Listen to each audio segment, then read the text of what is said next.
when you kind of think about it, it is largely inefficient when you think about it as opposed to online dating.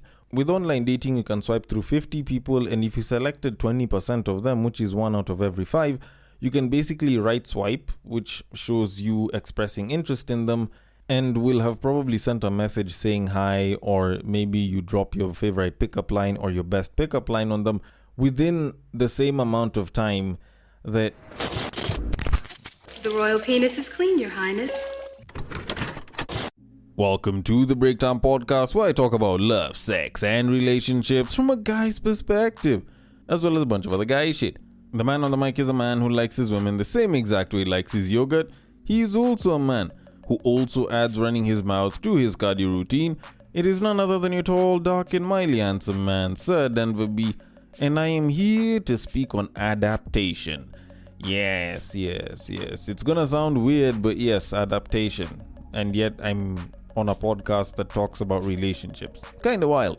But there is quite a bit that we need to adapt to. There's a lot of people that might be talking about how the old ways are best. And weirdly enough, much as I'm not usually on their side, this time I kind of am. Like, the old ways actually do carry good reason, and maybe we should stick to the old ways, or at least some of it.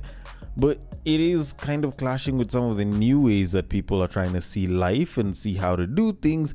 And I do want to get into that. And it is something that is particularly interesting because I've got a little bit of life, I've got a little bit of relationships in that, or should I say dating. And I do intend on getting into my thoughts on the entire thing, or both of those things, because there is quite a bit to unpack in this episode. And as always, should you like it, should you not like it, should you have a different form of feedback, or should you want to suggest a potential topic or guest that I should have on the podcast, then the DMs are always open. The social media links are usually in the description below. And honestly, send it all. I will take it. I will handle it accordingly, because that's just how I do it, And should you not feel like checking the description for the social media links, then usually, if you listen all the way till the end, I usually mention them there. But all in all, I do hope that you are enjoying what it is that you're listening to, and you listen all the way till the end. Now, with that said, we do need to get into the topics for today. And I want to start things off by talking about how Gen Z have kind of been dealt one of the worst hands of late, but it's gotten to a point where they seem to have started losing a lot of faith in some of the systems that we've used to kind of get to where we are as millennials. And yes, I'm identifying myself as a millennial. I kind of fall on the line. So I can be either a millennial or a Gen Z. I have some Gen Z ideas, but I was whooped like a millennial. So, go figure and shit. But all in all, what I am trying to say is Gen Z seems to have stopped believing in some of the things that we millennials basically lived our lives going through. All right. And the biggest culprit in this particular case is the university degree. Now, for a very long time, if you've spent quite a bit of time online, you've probably seen how people have tried to discredit and speak ill of the university degree, busy talking about how it doesn't really help you get a job and it doesn't help much and blah blah blah, it's a waste of money and shit. And depending on where that content creator is coming from, they will usually say that, and there's usually a ton of people that will probably agree with them, more so if they're from the West. But when it comes down to it, depending on where you're at, does the university degree actually hold weight? Now, this was something that I never really thought about all that much, because I felt like it's just a regular baseline for us to hit as people, up until I stumbled across a particularly interesting Reddit post where some guy was busy talking about how a university degree is probably one of the most expensive mistakes a young person can make, where my thoughts on it kind of had to materialize. So the title of the post is, "A university degree is the most expensive mistake an 18-year-old can make in 2026, and nobody is honest enough to say it loudly." So having seen this, I was like, you know what, we might as well sort this one out, because I feel like Gen Zs need to be told this, and maybe Gen Alphas if they do actually listen to the podcast. But either way, I'm going to read what the post says. So it says, and I quote, "We tell 18-year-olds who have never earned a salary or paid a bill in their life to take on massive debt for a piece of paper that might get them a job that pays barely enough to repay the same debt. I know people with first-class degrees serving coffee. I know people who've never stepped inside a university earning six figures. At what point do we stop pretending the system is working and admit we have been selling young people a very expensive lie? Change my mind, genuinely. End quote. Okay, so he said all of this and he has asked that we change his mind. Now, I'm not gonna lie to you and say that, oh, you know, what this guy is saying is wrong and you should definitely get it. There's some elements where this guy is saying the truth. There's some elements where this guy is probably just speaking from some of the things that he's seeing on his day-to-day, which obviously is very dependent on his environment. But now, to answer the question, is a university degree the most expensive mistake an 18-year-old can make? To be quite honest, I would say it depends on which part of the world you're speaking about this from. If you're, for example, in the US of A, where they have massive student debt and everything, and getting a university education is bloody expensive, then I can understand. Like this definitely does make sense. Maybe if you got into tradecraft, maybe you could make a bit more money from that. But honestly speaking, like, it is definitely a very expensive thing. Can I call it a mistake? Probably not. But it is a particularly expensive thing to undertake, especially when you're putting that on someone who just barely became an adult. Not even a full adult, just barely became an adult. Because apparently you still have to wait till 21 to drink there, supposedly.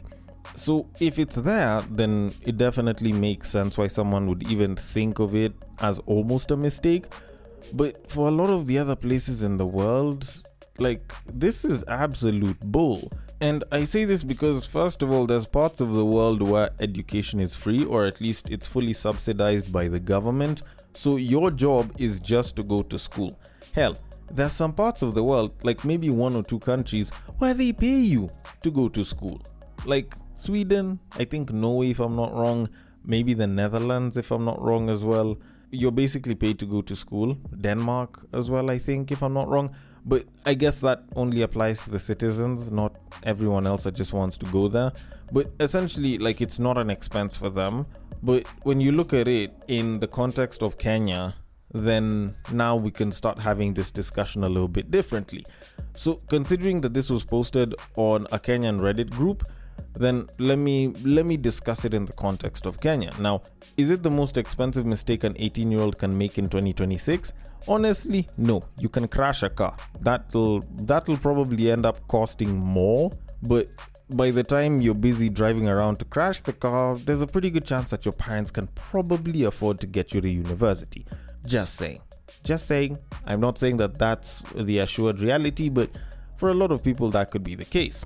But that said, people oftentimes underestimate just how important or just how crucial a degree can be, especially when they're young. And I say that because even I, in my final year of university, started underappreciating the value of a degree, because at around that time, there were the reports of how apparently, companies like Google, Ernst & Young, they would employ people who didn't have degrees. And at that point in time, I was like, the degree is losing its relevance. But I can tell you 7-8 years down the line, a degree is more important than ever. It's basically about as crucial as having a high school certificate or a high school diploma. Depending on which part of the world you're in, you might regard it differently. But you having that certification that you went through high school and you did KCSE, which is the system that most Kenyans will go through, like, a university degree is basically comparable to that. Because in a lot of organizations, not unless if you're doing some sort of staff support or menial or manual work type role, you are required to have a degree, or at the very least, a diploma. And I'm not gonna lie to you, like, this is some shit that I've seen actually go sideways for someone, where they'll make it seem as though, I don't need a degree, blah, blah, blah. And then years down the line, they're struggling trying to find work because they didn't finish school or they didn't go ahead and do a degree, yet they probably could have done it a while ago. Like, this is shit that I have seen happen in real time. So I would honestly urge anyone that's like, school isn't important or a university degree isn't that important, just go and try getting at least a diploma as you try to improve yourself. Because For someone that can claim that it's expensive, if you can manage to get a job while you're still young, and this is a very big if you can get a job that pays you a little bit of money such that you can get yourself like a certificate or a diploma as you build yourself up, by all means, just take it and use it to get yourself a degree, because the moment you do that, you actually realize just how employable you can be and the opportunities open themselves up.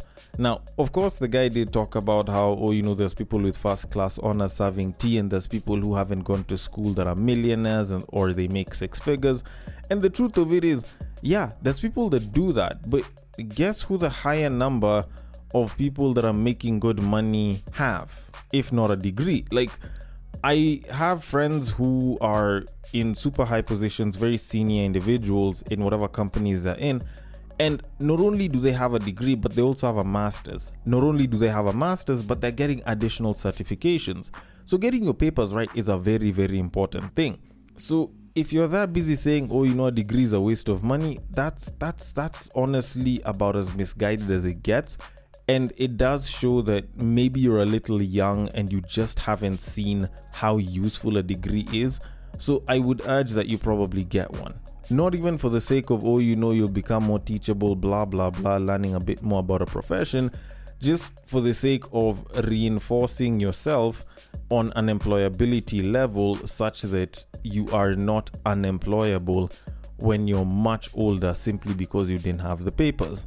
Also, fun fact by the way, going through university and getting the degree isn't really the entire university experience. Don't get me wrong, it's the most crucial one, but you going through university is how you can start building connections as a young person, because you have peers that may be connected through, for example, their parents, or there's people who are in university that are already professionals. If there's a place where you can meet all of those people and all of those people are basically brought to roughly about the same level, it's university.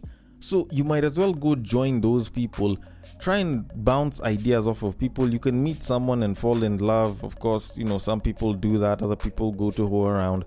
But you can also build connections. You can even use those connections to start a business here and there. And I kid you not, you probably wouldn't have done that, or you probably wouldn't have gotten as much access to such people who could help you beyond university if you didn't go to university. Just saying. Like, these are things that come as a byproduct and not necessarily the main thing, but at the same time are very, very important, especially if you are looking to get into the professional workspace.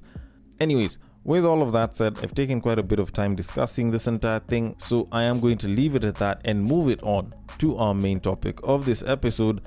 Now, in this wonderful, or you could also call it not so wonderful world of dating, we've always spoken about going on dates, how to handle a date, blah blah, but the part that oftentimes gets overlooked is the idea of approaching the opposite sex for an opportunity to either take them out on a date or to begin dating them or to start seeing them a little bit more often.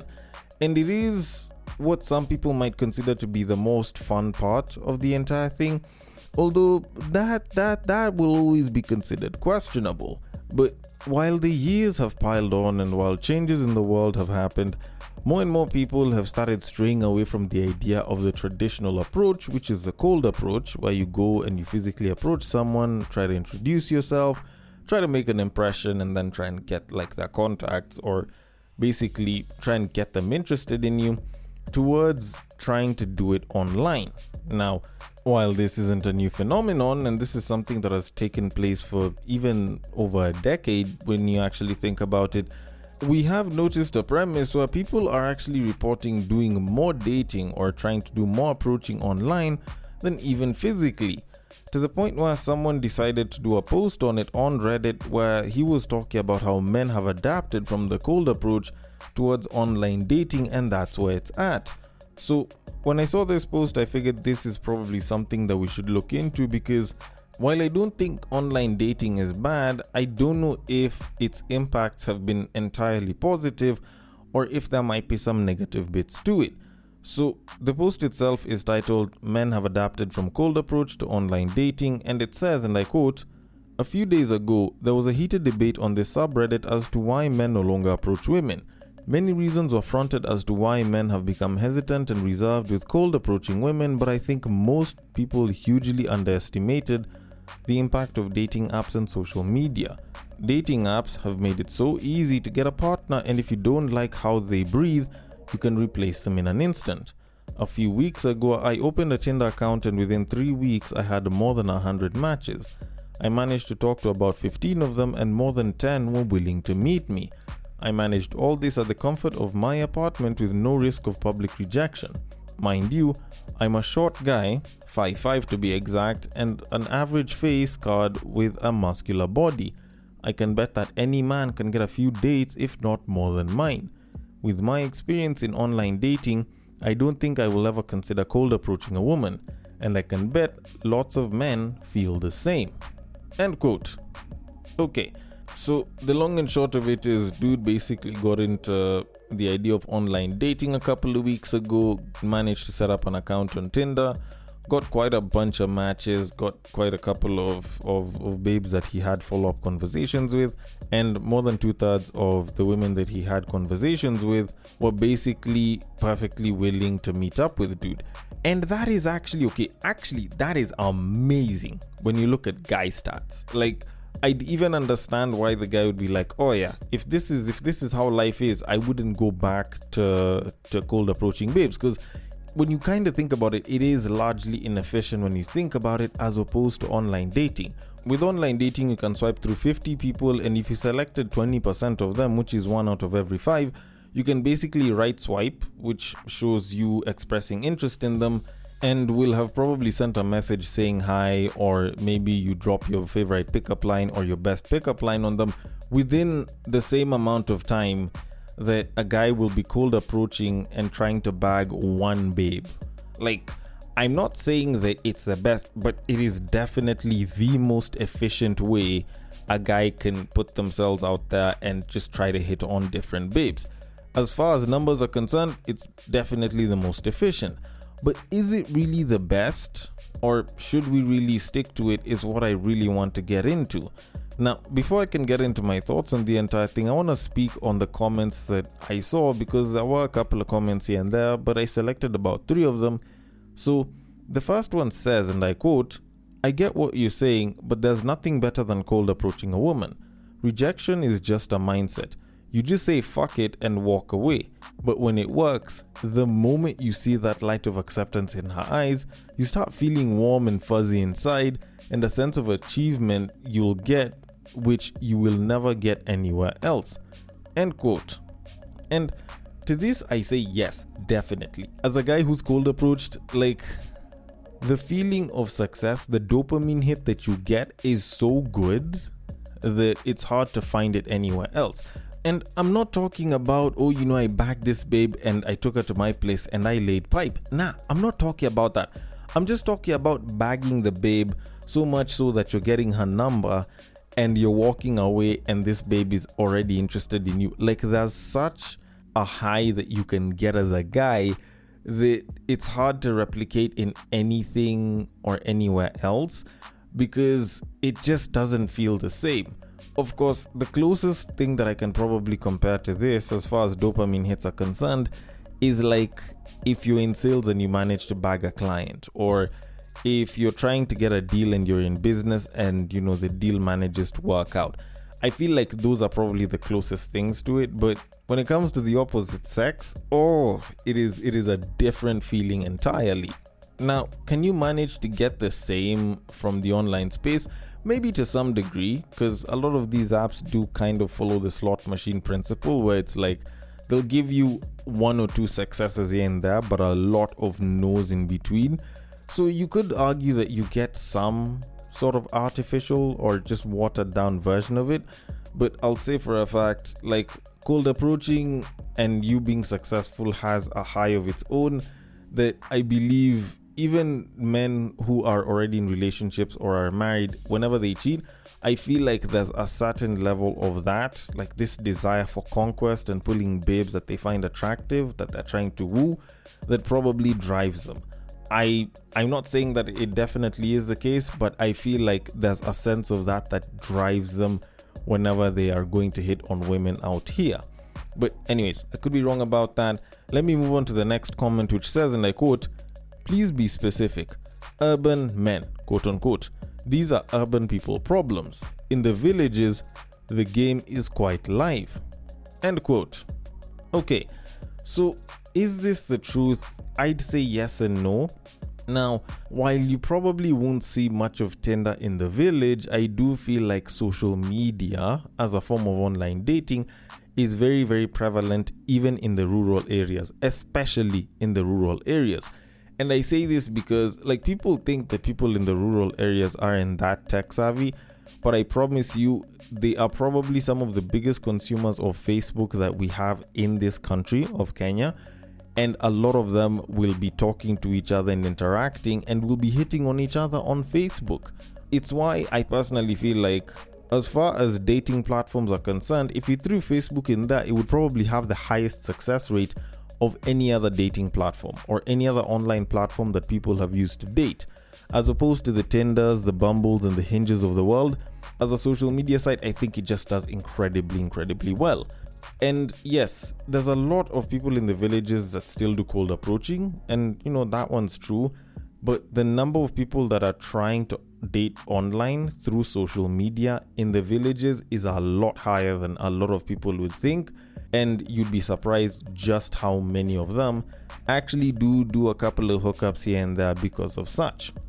But that aside, let me move on to the last comment, which states, and I quote, "As someone who got social anxiety, honestly, I found my niche there and managed to pull ladies who led to more friendship and found my favorite person there. Works for overly lonely types and overthinkers." End quote. And to this, I can see it. Like, at least he's explained why this would actually be the case. And I can totally understand where he's coming from. But at the same time, I'm a very big believer in facing your challenges. If you feel like you're a bit of an anxious person or you might have a lot of anxiety, the best way out is through. Like you start trying to do the whole approaching thing. Over time, it just becomes easier, in my opinion.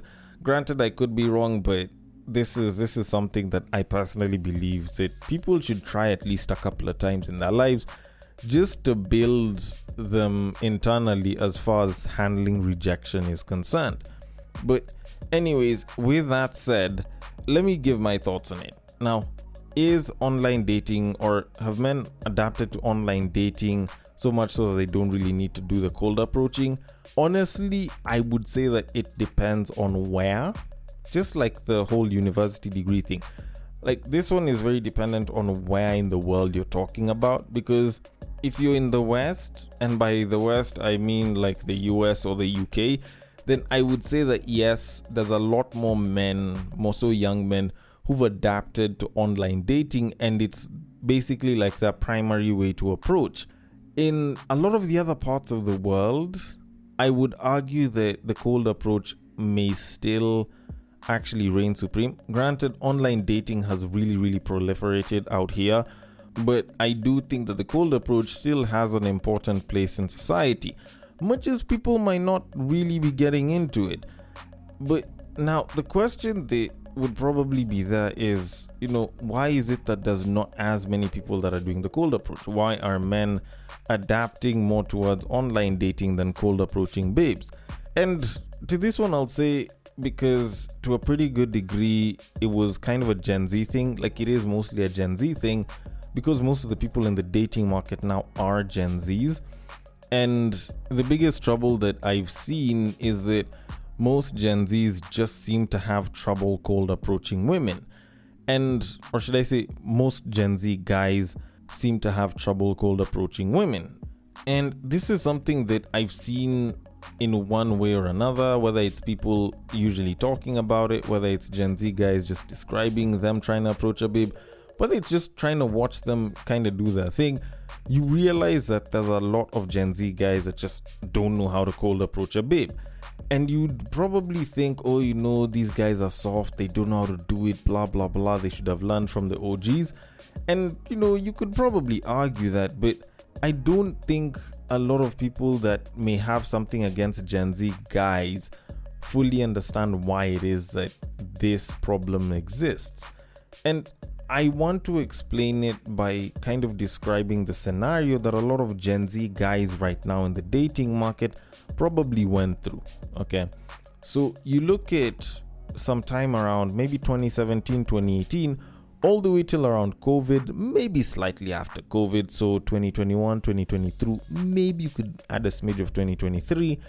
And you look at the online space, and it was very easy for a Gen Z guy to not get the opportunity to approach a lot of people, because during like the late 2010s, there was the whole Me Too movement, which also led into the whole Men Are Trash movement. And then COVID hits. Like the Me Too movement, Men Are Trash, it basically turned a lot of women against guys. They would speak so badly about guys. They're like, oh, why is this guy approaching me? Ew. Like, I don't want to be approached by guys. There were a lot of babes that were busy saying that. Then you look at COVID, people were basically indoors. How are they mostly communicating? Online communication. Then now you get into the 2021, 2022 era, and COVID is kind of wearing off, but people are still used to that kind of life. But women online are still posting up videos busy saying that they don't like being approached by men. They're calling guys who approach them creeps and predators. And on top of that, it's the beginning of the 2020s, and babes are basically filming themselves being checked out by guys, and they're posting those guys up and they're shaming them. And suddenly it's like you trying to approach babes, whether it's a cold approach, whether it's even just checking out a babe, is suddenly such a bad thing, because it makes it look as though like you're disturbing her peace. Why the hell would you do that?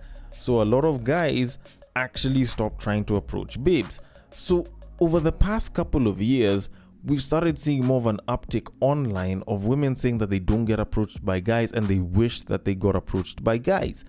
But this is the reality that comes by the moment a bunch of y'all come out and say that you don't want to be approached by guys, and you start speaking ill of the guys that approach you for like a straight 5-6 years.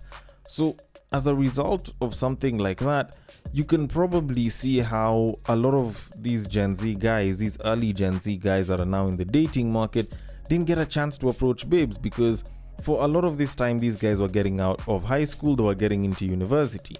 If you're in Kenya, there's like a 60-70% chance that whatever high school you were in was a single gender high school. So it was a boys' school or a girls' school. And the only time you'd go and hit on people is probably during a funky, if you went for it. Or maybe during the holidays, if you are social and you got to meet with a lot of people of both genders. But if that wasn't the case, then you probably didn't interact with people all that much. So at that point, you look at it like these guys didn't get enough of a chance to actually reach out and start hitting on the opposite sex, because they were told that it's bad and they were called creeps if they tried to do it. And society and I guess the world kind of was in a situation where them trying to interact with people physically wasn't as possible for a certain period of time. So as a result of that, like these guys just don't have the experience of cold approaching as much, or even at all in some cases. So it's not like it's something that they feel that they can actually do. But now, when you look at it, like that kind of explains the idea that they lack the practice. But there's also the idea that they just seem to have issues with anxiety and doing things that cause them anxiety. I know Gen Z people, both men and women, who don't like phone calls because apparently phone calls give them anxiety. They don't want to do things that will cause them anxiety, and they'll always try to find a workaround for it. And when it comes to cold approaching and dating, it's kind of the same thing. Going to cold approach someone requires you to kind of get over whatever fears you have, clear your anxieties, try and be a little bit confident and just go and shoot your shot. Instead of learning to get through that, they kind of learn to get around it by just online dating, because they don't have to put in the effort of trying to muster up the courage. And even though they get shut down, they can still leave with their dignity intact, and it's not like that many people are really going to know about it besides the two parties if they decide to show other people. So it did create an environment where cold approaching for them just seemed like such a bad idea. But now, considering that we've mentioned all of this and spoken about how all of this isn't all that great, is there a way that we can reverse this or quote unquote fix it? Can we take it back to cold approaching back in the old days, the way us guys like to do it, or the way some guys like to do it? Unfortunately, from what I'm looking at, I don't think it's very possible. The most that we can probably do is just try to promote it as much as possible, because the issue is we're in a position where we're basically fighting the most efficient way to try and date out here with the most inefficient way to try and date out here, and we're just basing it off of the fact that, oh yeah, if you go and you hit on someone via cold approach, like the dopamine hit will be so much better than doing it online. Like, it's great and all, but when you think about it, the people online are still getting a dopamine hit. Like, it's watered down, but it's still a dopamine hit, right? So it becomes hard to kind of sell people on that. So the most that we can do is, as millennials or even older folk, is we basically just try to teach cold approach to kids as they grow up and as they learn to interact with people of different ages and different sexes. Because honestly, like, the chances that this could be reversed are so low that I personally don't have faith that that could actually be done in our lifetimes at the very least. Not unless if we have some, purge of the internet or some jack like that. So to kind of conclude all of this, what I am trying to say is, yes, men have adapted to the whole online dating thing, and maybe that's not a great thing. While online dating isn't really bad, cold approaching, in my opinion, will forever remain unbeaten, because the rush at the results, like, they're just on their own level, and I don't think we can ever really top that, not unless if we go back to cold approaching. But, then again, considering that I'm not always right about stuff like this, maybe I'm wrong, maybe I don't entirely understand the entire scenario, but either way, I want your thoughts on it. The DMs are open on IG. It is at the Breaktime_podcast. On Facebook, it is at the Breaktime Podcast. On X, it is at Bagaka the D. And on Bluesky, it is at the breaktimepod.bsky.social. Thank you so much for listening all the way till the end, and I will catch you guys on the next break. But what I believe is that if you put a pastor and a prostitute in one room, one is likely to convert the other.